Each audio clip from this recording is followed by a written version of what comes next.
কোরআনে কারিমে আল্লাহ রাব্বুল আলামিন যত ইবাদতের কথা বলেছেন, প্রত্যেকটা ইবাদতের মাধ্যমে আল্লাহ তাআলা চান যে আপনি আমি তাকওয়া অর্জন করি। প্রত্যেকটা ইবাদত, যত ইবাদত আল্লাহ রাব্বুল আলামিন আমাদের উপর ফরজ করেছেন। আমরা যখন সূরা বাকারার 183 নম্বর আয়াত পড়ি, ইয়া আইয়ুহাল্লাযীনা আমানু কুতিবা আলাইকুমুস সিয়াম কামা কুতিবা আলাল্লাযীনা মিন ক্বাবলিকুম লাআল্লাকুম তাত্তাকুন। আমরা তাকওয়া কথাটাকে সিয়ামের সাথে সম্পৃক্ত করি, যেহেতু সিয়ামের অপরিহার্যতার কথা উল্লেখ করে আল্লাহ রাব্বুল আলামিন তাকওয়ার ইঙ্গিত দিয়েছেন। তো অনেকেই মনে করি যে তাকওয়া অর্জনটা সিয়ামের সাথেই জড়িত, কিন্তু বিষয়টা আরো গভীরভাবে চিন্তা করতে হবে।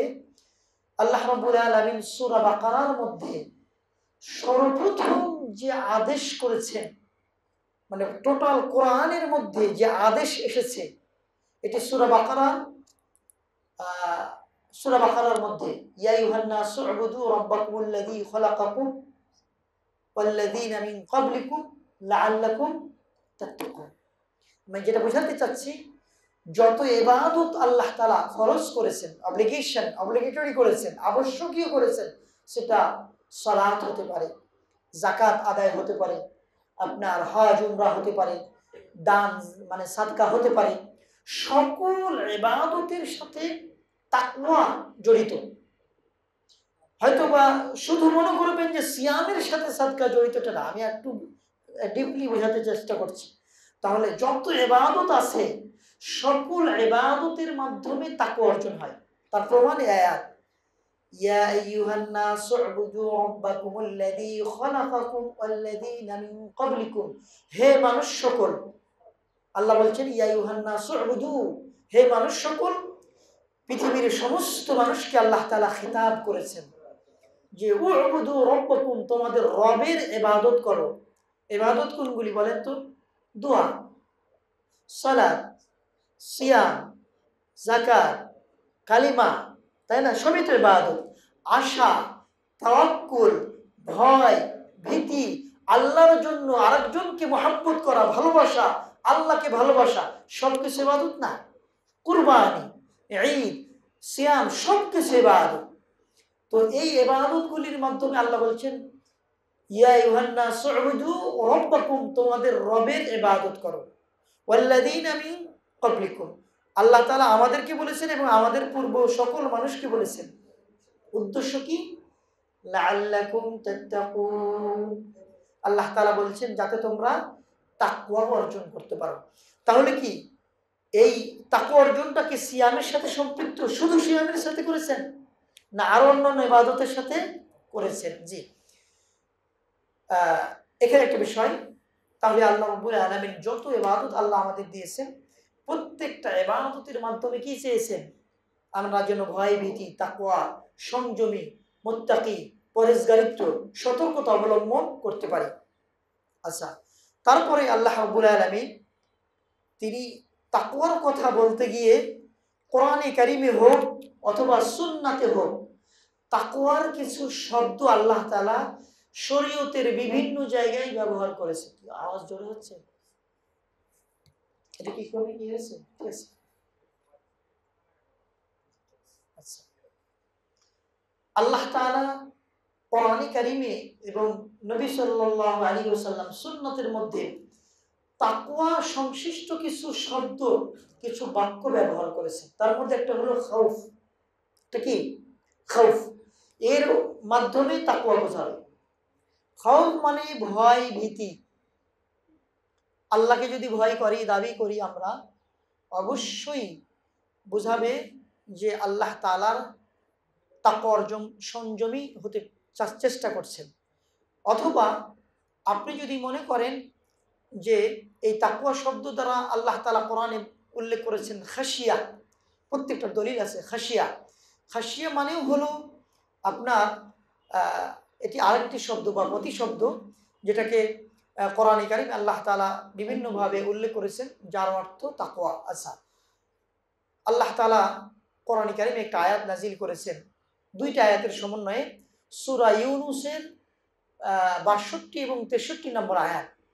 এই আয়াত দ্বারা যত প্রকার বেদাতি কবর পূজারী এই আয়াতটা দ্বারা দলিল দেয়। আল্লাহ তাআলা বলছেন, আলা ইন্না আউলিয়া আল্লাহি লা খাউফুন আলাইহিম ওয়া লা হুম ইয়াহজানুন, যে আল্লাহর বন্ধুদের কোনো ভয় নেই, কোনো চিন্তাও নেই। দুইটা বৈশিষ্ট্য, আল্লাহর বন্ধু যারা তাদের ভয় নেই এবং চিন্তা নেই। এই দুইটি বৈশিষ্ট্যের সাথে আল্লাহ তাআলা আরো দুইটি বৈশিষ্ট্য পরে বলছেন, যে আল্লাহর বন্ধু মূলত কারা। আল্লাহ তাআলা বলছেন, আল্লাযীনা আমানু, যারা ঈমানদার তারা, যারা ঈমানদার তারা, ওয়া কানু ইয়াত্তাকুন, এবং যারা ভয় করে তারা। তাহলে তাদের ভয় নাই যারা মানে ঈমান এনেছে এবং তাকওয়া অবলম্বন করেছে। আচ্ছা, এটা আল্লাহ তাআলা এভাবে বলছেন যে আউলিয়াউল্লাহ, আল্লাহর বন্ধু। তাহলে আল্লাহর বন্ধুর ভয় নেই এবং কোনো চিন্তাও নেই, এবং তারা হলো ঈমানদার এবং তারা হলো মুত্তাকি। তাহলে দুইটি বৈশিষ্ট্যের সাথে আরো দুইটি বৈশিষ্ট্য আল্লাহ তাআলা জুড়ে দিয়েছেন। তাহলে কবর কেন্দ্রিক যারা ইবাদত করে তারা কি প্রকৃত ঈমানদার, প্রকৃত মুওয়াহহিদ, তাওহীদপন্থী? না। যারা দাবিদার, দাবি করলেও তার দাবিতে সত্য নয়, এই আয়াত সূরা ইউনূসের ৬২ এবং ৬৩ নম্বর আয়াতে তারা দাবিদার, কবরে সিজদা করতেছে, শিরিক করতেছে, অগণিত শিরিকের সাথে জড়িত, তারপরেও বলে যে আল্লাহর বন্ধু। আলা ইন্না আউলিয়া আল্লাহি লা খাউফুন আলাইহিম ওয়া লা হুম ইয়াহজানুন, আল্লাহর বন্ধুদের ভয়ও নেই, কোনো চিন্তাও নেই। তবে ওই বন্ধু আল্লাহর হবেন যিনি ঈমানদার হবেন। প্রকৃত কি হবেন? ঈমানদার হবেন এবং প্রকৃত তাকওয়াওয়ালা হবেন। এখন তাকওয়াটা কি?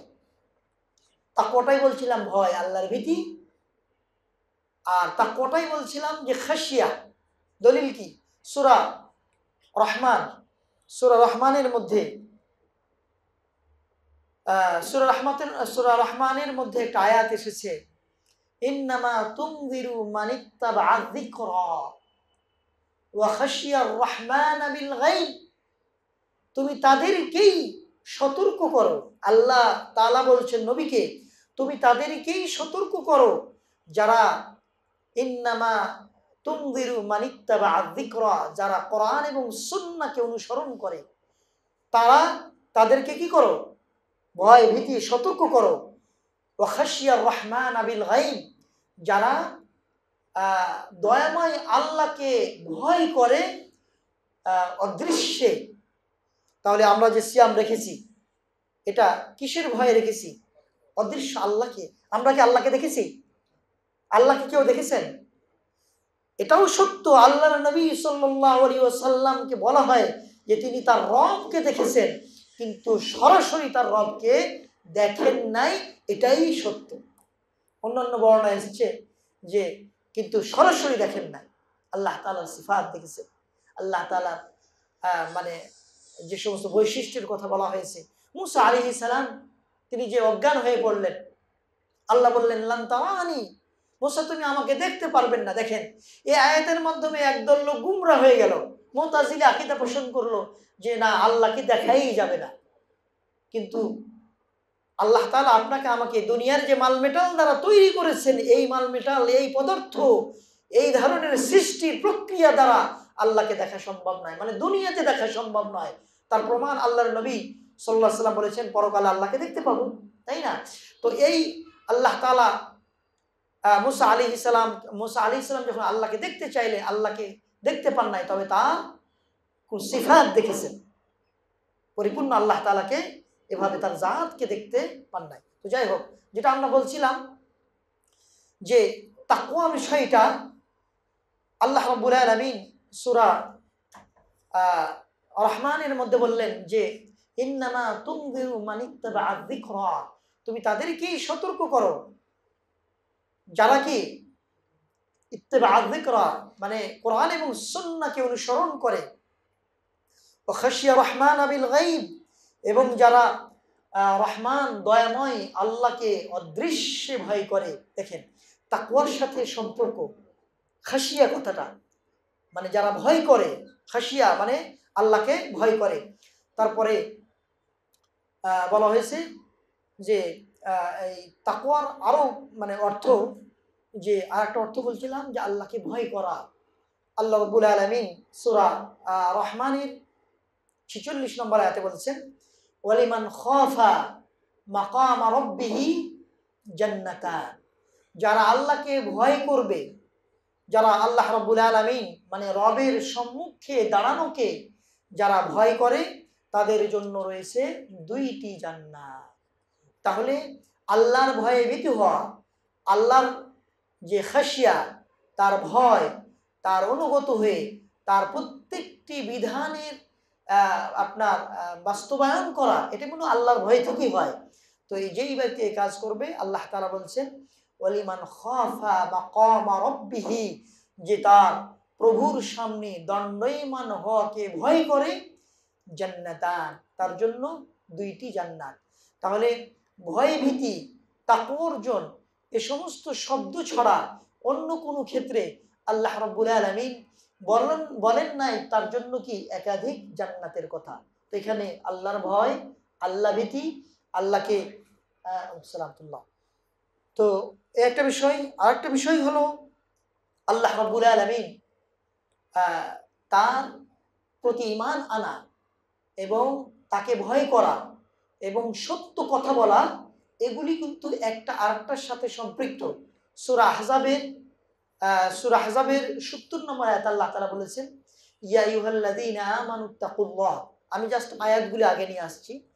আল্লাহ তাআলা বলছেন, ইয়া আইয়ুহাল্লাযীনা আমানুত্তাকুল্লাহ, হে ঈমানদার লোক সকল, তোমরা আল্লাহকে ভয় করো।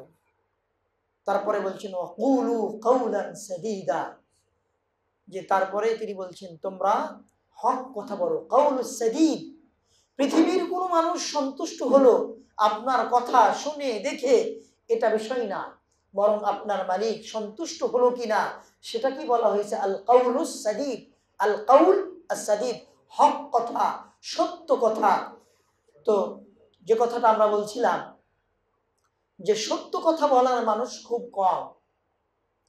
অন্যকে আপনার রাজি খুশি করার জন্য কথা বলা হয়ে থাকে, আপনার পাশের ব্যক্তিবর্গদেরকে সন্তুষ্ট করার জন্য কথা বলা হয়ে থাকে, নেতাজিদেরকে সন্তুষ্ট করার জন্য কথা বলা হয়ে থাকে, আশপাশের আত্মীয় স্বজনকে সন্তুষ্ট করার জন্য কথা বলা হয়ে থাকে। কিন্তু প্রকৃতপক্ষে আল্লাহ রাব্বুল আলামিনকে সন্তুষ্ট করার জন্য যে কথা হয়, সেটা কি আল্লাহ তাআলা বলছেন আল কাউলুস সাদীদ, আর সেটার সাথে তাকওয়া জড়িত থাকতে হবে। সেজন্য আল্লাহ বলছেন, ইয়া আইয়ুহাল্লাযীনা আমানুত্তাকুল্লাহ, হে ঈমানদার লোক সকল, তোমরা কি করো, আল্লাহকে ভয় করো, আল্লাহকে ভয় করো। ওয়াকুলু কাওলান সাদীদা, এবং তোমরা হক কথা বলো। আপনার যদি সামাজিক কোনো সমস্যা তৈরি হয়, তারপরেও আপনাকে হক কথা বলতে হবে। আর এর বাইরে গেলেই আপনি মুনাফিক বা অন্য কোনো দিকে আপনার চরিত্র ব্যাগ করতে পারে। সম্মানিত উপস্থিতি, আল্লাহ রাব্বুল আলামিন যখন তাকওয়ার কথা বললেন বা সিয়ামের কথা বলছেন, তাহলে তখনও তিনি কি তাকওয়া অর্জনের কথা বলেছেন। আমরা যে কথাটি বলছিলাম, ইয়া আইয়ুহাল্লাযীনা আমানু কুতিবা আলাইকুমুস সিয়াম কামা কুতিবা আলাল্লাযীনা মিন ক্বাবলিকুম লাআল্লাকুম তাত্তাকুন, হে ঈমানদার লোক সকল, তোমাদের উপরে সিয়ামকে লিখে দেওয়া হয়েছে, মানে ফরজ করা হয়েছে। উসুল ফিকার একটা কায়দা হলো, একটি কানুন হলো, নিয়ম হলো, আল্লাহ তাআলা যখন কোনো কিছুকে লিখে দেওয়ার কথা বলেন, এর অর্থ দ্বারা এটাকে অপরিহার্য করেছেন। এটা কি করেছেন? অপরিহার্য করেছেন। তারপরে এই কাজটা শুধু আমাদের জন্য নয়, বরং পূর্বপুরুষদের উপর এটা আল্লাহ তাআলা ক্লিয়ার করেছেন। তারপরে বলেছেন লাআল্লাকুম তাত্তাকুন, যাতে তোমরা সংযমী হতে পারো, তাকওয়া অর্জন করতে পারো। সম্মানিত উপস্থিতি, তাহলে এই তাকওয়া অর্জনটা একমাত্র উদ্দেশ্য হলো যে সারা জীবন যেন আপনি তাকওয়ার সাথে সম্পৃক্ত থাকতে পারেন। শুধু রমজান কেন্দ্রিক না, রমজান কেন্দ্রিক শিক্ষা নেবেন, কিন্তু অন্যান্য ইবাদতেও যেন তাকওয়া অবলম্বন হয়, অর্জন হয়। সেজন্য আমরা সূরা বাকারার আয়াতের কথা বললাম। তাহলে রমজানও তাকওয়া অর্জন হবে সিয়ামের মাধ্যমে, অন্যান্য ক্ষেত্রেও তাকওয়া অর্জন হবে। সেই সিস্টেম আল্লাহ তাআলা কি করেছেন, আমাদের জন্য করে দিয়েছেন। তাহলে শুধু শুধু সিয়ামের মাধ্যমে তাকওয়া অর্জন করবেন আর অন্য কোনো ইবাদতের মাধ্যমে না, এরকম বিষয়টা না। তাহলে আপনি দেখুন, আপনি আজকে সালাত পড়লেন, আপনি ভালো কাজ করলেন, আগামীকাল সিয়ামও রাখলেন, কিন্তু সালাত পড়লেন না। আপনার কি এটা তাকওয়া, আল্লাহ ভীতি, যে আল্লাহ রাব্বুল আলামিন গুরুত্বপূর্ণ একটি ইবাদত ফরজ করলেন, সেটি হলো কি আপনার সালাত অথবা যাকাত অথবা কালিমা, অথচ আপনি সিয়াম রাখলেন। তো সিয়াম রাখার মাধ্যমে তাকওয়া অর্জন করতে চান, কিন্তু তারও আগে যেটা সালাত যাকাত, সেগুলির মাধ্যমে কি আপনি তাকওয়া অর্জন করবেন না? তাহলে এটা তাকওয়া হতে পারে না যে নামাজ ছেড়ে দেওয়ার মাধ্যমে আপনি কি তাকওয়া অর্জন করবেন, অথচ যেটা আল্লাহ রাব্বুল আলামিন সিয়ামেরও আগে যে সালাতকে আল্লাহ রাব্বুল আলামিন কি করেছেন, অপরিহার্য করেছেন। সম্মানিত উপস্থিতি, তো তাকওয়া অর্জনটা যেন কন্টিনিউ একটা প্রসেস হয়, শুধু রমজান কেন্দ্রিক না হয়, সেজন্য আল্লাহ তাআলা বিভিন্ন ইবাদতের ক্ষেত্রে তাকওয়ার কথা বলেছেন, যে অন্যান্য ইবাদতে কি হবে, তাকওয়া অর্জন হবে, আল্লাহকে ভয় করবেন, তাকওয়া অর্জন হবে, আল্লাহ রাব্বুল হক কথা বলবেন, তাকওয়া অর্জন হবে, ঈমান আনবেন, তাকওয়া অর্জন হবে, এইগুলি এসেছে।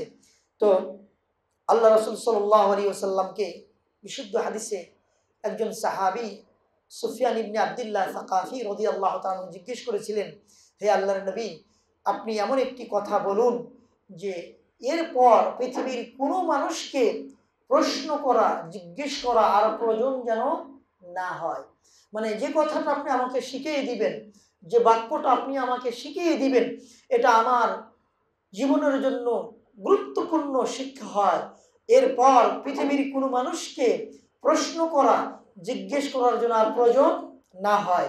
আল্লাহর নবী সাল্লাল্লাহু আলাইহি সাল্লামকে তিনি বললেন, কুল্লি ফিল ইসলামি কাওলান লা আসআলু আনহু আহাদান বা'দাক। হে নবী, আপনি এমন একটি কথা শিখিয়ে দিন, যার পরে বা আপনাকে জিজ্ঞেস করা হলে উত্তর পেয়ে গেলে আর কোনো মানুষকে যেন প্রশ্ন করতে না হয়। তাহলে কত গুরুত্বপূর্ণ কথা আল্লাহর নবী সাল্লাল্লাহু আলাইহি সাল্লামকে জিজ্ঞেস করেছেন। আল্লাহর নবী বললেন, কুল আমানতু বিল্লাহি সুম্মা ইসতাকিম। হে আব্দুল্লাহ সুফিয়ান ইবনে আব্দুল্লাহ সাকাফি, তুমি বলো যে আমি আল্লাহর প্রতি ঈমান এনেছি এবং এর উপরেই অবিচল থাকলাম। তাহলে যেই মানুষটি তাকওয়া অর্জন করেছেন, উনি কি আজকে আল্লাহকে ভয় করবেন আর আগামীকাল ফিরে যাবেন? না, এটা তাকওয়া নয়, এটা তাকওয়ার শিক্ষা নয়, সিয়ামেরও শিক্ষা নয়, কোনো ইবাদতের শিক্ষা নয়, যে আল্লাহর জন্য যে ইবাদতটি আপনি করছেন তাকে সন্তুষ্টি করার জন্য, তার ভয়ে আজকে একদিনের জন্য করবেন, একদিনের জন্য আল্লাহকে ভয় করবেন, সীমিত সময়ের জন্য আল্লাহকে ভয় করবেন না, এটা তাকওয়ার শিক্ষা না। বরং তাকওয়ার শিক্ষা হলো এটা কন্টিনিউ প্রসেস, মৃত্যু পর্যন্ত আপনি যেন আপনার প্রভুকে সন্তুষ্ট রাখবেন, মৃত্যুর পরেও আপনার প্রভু যেন আপনাকে উত্তম প্রতিদান দেন, সেই প্রক্রিয়ার মধ্যে আমাদেরকে আসতে হবে। তাহলে সেই তাকওয়া আমাদের কাজে লাগবে। তাহলে আমার সিয়ামের মাধ্যমে তাকওয়া হলো কি না, সিয়াম রেখে তাকওয়া বিনষ্ট হচ্ছে কি না? কারণ আমি যদি সিয়াম রাখি, সালাত আদায় না করি, তাহলে নিঃসন্দেহে আমি তাকওয়া অর্জন করতে পারলাম না। কারণ এটা তাকওয়া না, এটা আল্লাহ ভীতি না, আল্লাহকে সন্তুষ্ট করা না, যে আমি আজকে সীমিত সময়ের জন্য সুবহ সাদিক থেকে নিয়ে সূর্যাস্ত পর্যন্ত না খেয়ে থাকলাম, অনেক হালাল বিষয় থেকে বিরত থাকলাম, অনেক হারাম বিষয় থেকে বিরত থাকলাম, নির্দিষ্ট সময়ের জন্য করলাম না, বরং আপনার এটা কন্টিনিউ একটা প্রসেস, যেটা আল্লাহর নবী এই সহিহ মুসলিমের হাদিসে বলছেন, সুম্মাস্তাকিম, এর উপরে কি থাকো, অবিচল থাকো। সম্মানিত উপস্থিতি, তাহলে আমাদেরকে খেয়াল করতে হবে যেন মানব জীবনে তাকওয়া অত্যন্ত গুরুত্বপূর্ণ একটা অনুষঙ্গ। এই অনুষঙ্গ, এই পাঠ, এই অংশ আপনার মধ্যে যদি আপনার জাগ্রত হয় যে আল্লাহর ভয় আমাকে রাখতে হবে, সেটা সিয়ামের মাধ্যমে হোক, সিয়াম পার হয়ে গেলে অন্য কোনো ইবাদতের মাধ্যমে হোক, প্রত্যেকটা ইবাদতে আল্লাহর ভীতি অর্জন করা, আল্লাহকে সন্তুষ্ট করা, এটা আমাদের থাকতে হবে। তাহলে একজন তাকওয়াবান মানুষ শুধু সিয়ামের মধ্যেই সীমাবদ্ধ থাকবে না, তার প্রত্যেকটা কাজ কর্মে কথাবার্তায় সেজন্য তার নিজেকে, নিজের পরিবারকে, নিজের আত্মীয় স্বজনকে, নিজের আপনার পাড়া প্রতিবেশীকে এই তাকওয়ার মধ্যে, তাকওয়ার শিক্ষার মধ্যে সামিল করতে পারে, সেই জন্য আমাদের আসতে হবে। সম্মানিত উপস্থিতি, আমরা ছোট্ট করে একটি বিষয় বলছিলাম যে আমাদের এই ধরনের সেকুলার দেশে আমরা চেষ্টা করছি যে কোরআন এবং সুন্নাহ মেনে চলা, কোরআন এবং সুন্নাহ কি করা, মেনে চলা। কিন্তু এই কোরআন এবং সুন্নাহ মেনে চলতে হলে আপনার সরকারের পক্ষ থেকে যদি কোনো দিক নির্দেশনা না আসে, তাহলে আপনার ঈমান আমল সবকিছু কি বেঁচে খাবেন? আপনার বিক্রয় করে দিবেন? না, আপনার নিজস্ব দায়িত্ব আছে যে আপনার সরকার থাক অথবা না থাক, এটা আপনার উপরে আল্লাহ তাআলা আলাদাভাবে প্রত্যেক পার্টের উপরে, প্রত্যেক ব্যক্তির উপরে, প্রত্যেক মুমিনের উপরে আলাদাভাবে আল্লাহ তাআলা প্রত্যেকটা বিধান পালন করা আবশ্যক করে দিয়েছে। আপনার জন্য আপনার সরকারকে আলাদাভাবে জবাবদাহি কিছু তো থাকবেই, কিন্তু বিষয়টা এরকম নয় যে সব দায়িত্ব, সব জবাব শুধু রাষ্ট্রপ্রধান দিবেন আর আপনাকে কিচ্ছু করতে হবে না। সম্মানিত উপস্থিতি, তাহলে আপনি একজন মুসলিম হিসাবে আপনার দায়িত্ব রয়েছে।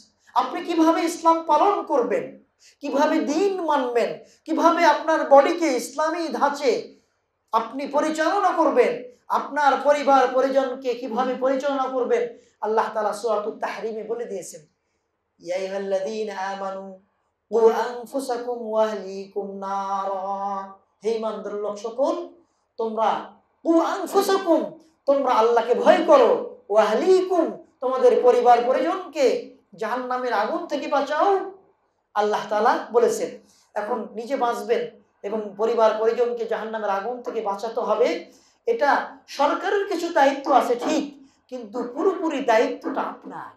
আপনি কিভাবে নিজের বডিকে জাহান্নামের আগুন থেকে মুক্ত করবেন, কিভাবে আপনার পরিবার পরিজনকে বাঁচাবেন, সেজন্য অসংখ্য হাদিসে আল্লাহর নবী বলেছেন, কি বলেছেন, জালা কুল্লুকুম রাইন, তোমরা প্রত্যেকেই দায়িত্বশীল এবং প্রত্যেকের দায়িত্ব সম্পর্কে জিজ্ঞাসিত হতে হবে। সম্মানিত উপস্থিতি, তাহলে আপনি আমরা যদি প্রত্যেকের নিজ নিজ অবস্থান থেকে দায়িত্বশীল হই, তাহলে আপনার বডিকে, আপনার ফ্যামিলিকে, আপনার ঘনিষ্ঠ আত্মীয় স্বজনদেরকে, আপনার অধীনস্থদেরকে কিভাবে ইসলামের মধ্যে রাখতে পারেন এই চেষ্টা করতে হবে। সম্মানিত উপস্থিতি, এ ধরনের দেশে যে আমরু বিল মারুফের যে প্রক্রিয়া, সৎ কাজের আদেশ অসৎ কাজ থেকে বাধা প্রদান করা, এটা কোনো সাধারণ অপশনাল কাজ না। আল্লাহ তাআলা বলছেন, কুনতুম খায়রা উম্মাহ উখরিজাত লিন-নাস তা'মুরুনা বিল মারুফ, এটা তাকওয়ার গুরুত্বপূর্ণ অনুষঙ্গ, গুরুত্বপূর্ণ পাঠ, যে আপনি তাকওয়া অর্জন করেছেন, আল্লাহর ভয়ে ভীত। আপনার সামনে খারাপ ইসলাম গর্হিত কাজটা যদি হয়, বেহায়াপনা, অশ্লীলতা যদি হয়, আপনি অন্যকে বাধা দেওয়ার চেষ্টা করতে হবে। সেজন্য তাকওয়ার সাথে সাথে একটা আয়াত, একটা হাদিসে উল্লেখ করেছি, মান রাআ মিনকুম মুনকারান ফালিয়ুগাইয়িরহু, কেউকে যদি খারাপ কাজ করতে দেখেন, আল্লাহর নবী বললেন হাত দ্বারা বাধা দিবে, না হলে মুখ দ্বারা বাধা দিবে, না পারলে অন্তর দ্বারা ঘৃণা করবেন। অন্তর দ্বারা যদি ঘৃণা করতে না পারেন, এই স্পৃহা তৈরি না হয়, বুঝতে হবে আপনার মধ্যে দুর্বল ঈমান। আর এইটাও যদি না থাকে, তাহলে আপনার মধ্যে ঈমানের কোনো যাররা পরিমাণ অংশও নাই। মানে ঘৃণা যদি আপনার মধ্যে না জন্মায়, খারাপ জিনিস দেখে, বুঝতে হবে আপনার মধ্যে কোনো ঈমান নেই। তাহলে আপনাকে খেয়াল করতে হবে, আমার পাড়া প্রতিবেশী, আমার সামনে, আমার অফিসের সামনে, আমার বাড়ির পাশে খারাপ কিছু যদি হয়, তাহলে আপনার আমার দায়িত্ব। আল্লাহ বলছেন, কুনতুম খায়রা উম্মাহ, তোমাদেরকে মানে উত্তম উম্মত হিসাবে বের করা হয়েছে। কি জন্য? তা'মুরুনা বিল মারুফ, এক নম্বর উদ্দেশ্য সৎ কাজে আদেশ করবেন, ওয়া তানহাউনা আনিল মুনকার, অসৎ কাজ থেকে বাধা প্রদান করবেন, ওয়া তু'মিনুনা বিল্লাহ, আল্লাহর প্রতি ঈমান আনবেন। তো আল্লাহর প্রতি ঈমান এনেছেন কিনা, এটা তো আপনার এবং আপনার রবের সাথে সম্পৃক্ত। কিন্তু আপনি সৎ কাজে আদেশ করছেন কিনা, অসৎ কাজ থেকে বাধা প্রদান করছেন কিনা এটা বান্দার হকের সাথে সম্পৃক্ত। তাহলে এটা আপনার অধিকার। আর একজন মানুষের অধিকার, যে মানুষটা কিচ্ছু জানে না, কিচ্ছু বুঝে না, দ্বীনের তালিম নেই, সেই মানুষটাকে তালিম দেওয়া। আপনি জানেন আপনার মধ্যে একটা মাসআলা আছে, এটা আপনার দায়িত্ব হয়ে যায়। এটা কি হয়ে যায়? আমি আর 1-1.5 মিনিটের মধ্যেই শেষ করব, যেহেতু শায়েখের সময় আমি নির্দিষ্ট সময় ছিল। তো যাই হোক, 1-2 মিনিটের মধ্যে শেষ করব। তো আপনার আমার উপরে দায়িত্ব হয়ে গেল আল্লাহর পক্ষ থেকে। আল্লাহ বলছেন কুনতুম খায়রা উম্মাহ। ইবনে কাসির নাম শুনেছেন? ইবনে কাসির রহমতুল্লাহ আলাইহি, বাংলাদেশে এই তাফসীর ইবনে কাসির অনুবাদ হয়েছে। এই আয়াতটার ব্যাখ্যা যখন করেছেন, ইবনে কাসির বলছেন খায়রিয়াতু হাযিল উম্মাহ মুআল্লাকা আও মুতাআল্লিকা। উম্মতের কল্যাণটা টাঙ্গানো, মানে যতক্ষণ পর্যন্ত আপনি উপকার, মানে এই 3টা শর্ত না হলে উপকার, মানে উম্মতের কল্যাণকামী উম্মত হতে পারবেন না, তাদের যে বৈশিষ্ট্য সেটা পাবেন না। 1 নম্বর, যতক্ষণ পর্যন্ত সৎ কাজের আদেশ না করবেন, অসৎ কাজ থেকে বাধা প্রদান না করবেন এবং ঈমান না আনবেন, এই 3টি পার্ট যদি না থাকে, ততক্ষণ পর্যন্ত আপনি উম্মত, কল্যাণকামী উম্মত, উম্মাহ খায়রিয়াতু হাযিল উম্মাহ হবে না। এর মধ্যে, এই উম্মতের মধ্যে কল্যাণ পাওয়া যাবে না। তাহলে কল্যাণ পেতে হলে আপনাকে সৎ কাজে আদেশ করতে হবে। আল্লাহ রাসূল সাল্লাল্লাহু আলাইহি সাল্লাম হাদিসে বলেছেন যে তোমাদের কেউ যখন সৎ কাজে আদেশ করলো না, অসৎ কাজ থেকে বাধা প্রদান করলো না, যখন আমভাবে কোনো খারাপি, বেহায়াপনা, অশ্লীলতা, ইসলাম গৃহীত কাজ ছড়িয়ে পড়ে, এটার জন্য সবাই দায়ী। আল্লাহ রাসূল হাদিসের বলতে বলছেন আইয়াবআসাল্লাহু ইকামান, তোমাদের জন্য শাস্তি আল্লাহ প্রেরণ করবেন। সুম্মা তাদউনাহু ফালা ইস্তাজাবা লাকুম, তোমরা আহ্বান করবে, আল্লাহকে ডাকবে, দোয়া করবে, রমজানের মধ্যে হোক, রমজানের বাইরে হোক, বহুবার আল্লাহকে ডাকবেন, গুরুত্বপূর্ণ সময়গুলিতে আল্লাহকে ডাকবেন, কিন্তু ফালা ইস্তাজাবা লাকুম, তোমাদের দোয়া আল্লাহ গ্রহণ করবেন না। আপনি বলবেন যে আমি তো নামাজ পড়ছি, সিয়াম রাখতেছি, অনেক ইবাদত করছি, কিন্তু আমার ইবাদত কবুল হয় না কেন, আল্লাহ গ্রহণ করেন না কেন? কিন্তু আপনি তো জানেন না, আল্লাহ তাআলা বললেন কুনতুম খায়রা উম্মাহ উখরিজাত লিন-নাস, তোমাদেরকে উত্তম জাতি হিসাবে বের করেছে। আল্লাহর নবী হাদিসে বললেন যতক্ষণ পর্যন্ত সৎ কাজে আদেশ ও সৎ কাজ থেকে বাধা না দেওয়া হচ্ছে এবং ওই কাজটা, এই কাজ না করার কারণে পাপটা ছড়িয়ে যাচ্ছে সমাজে, সে কারণে সবাই দায়ী। যে পাপ করছে সেও দায়ী, আর যে বাধা দিচ্ছে না সেও দায়ী। সেজন্য আল্লাহর পক্ষ থেকে যখন শাস্তি আসবে, এটাই বড় শাস্তি যে আমার দোয়া আল্লাহ কবুল করবেন না। নাউজুবিল্লাহ মিন যালিক। আপনি চিন্তা করুন তো, কত কঠিন, কত কষ্ট করে সিয়াম রাখলেন, কত কষ্ট করে তাহাজ্জুদের নামাজের জন্য উঠছেন, মসজিদে 5 ওয়াক্ত সালাতের জন্য যাচ্ছেন, আল্লাহর কাছে একটা ফরিয়াদ করছেন আল্লাহ এটা যেন কবুল করেন, কিন্তু আপনার দোয়া কবুল হচ্ছে না। আল্লাহর নবী বলছেন সুম্মা তাদউনাহু ফালা ইস্তাজাবা লাকুম, তোমরা দোয়া করবে কিন্তু তোমাদের দোয়া কবুল হবে না। কত মারাত্মক ব্যাপার। আপনি মনে করছেন যে মানে ইবাদত করলাম, কষ্ট করলাম, কিন্তু কত বড় শাস্তি যে আপনার দোয়া কবুল হলো না, গৃহীত হলো না। সম্মানিত উপস্থিতি, সেজন্য আমরা চাই যে ধরনের দেশেও ইসলামিক সেন্টারগুলির মাধ্যমে দাওয়াতের মাধ্যম উপযুক্ত মাধ্যম, সেটা আমি বলতে চাচ্ছিলাম। ইসলামিক সেন্টারগুলো, আজকে শাইখ আসছেন, মাননীয় শাইখ আসছেন, আমরা কিছুটা বলার চেষ্টা করছি, তোল্লাবুল ইলম, এটা কিসের মাধ্যমে? একটা ব্যবস্থাপনা তো তৈরি হয়েছে, তো এটা না হলে গিয়ে এ ধরনের একটা পরিবেশ তৈরি হতো না। তো সম্মানিত স্যার যে প্রচেষ্টা হাতে নিয়েছে, আল্লাহ তাআলা যেন কবুল করেন।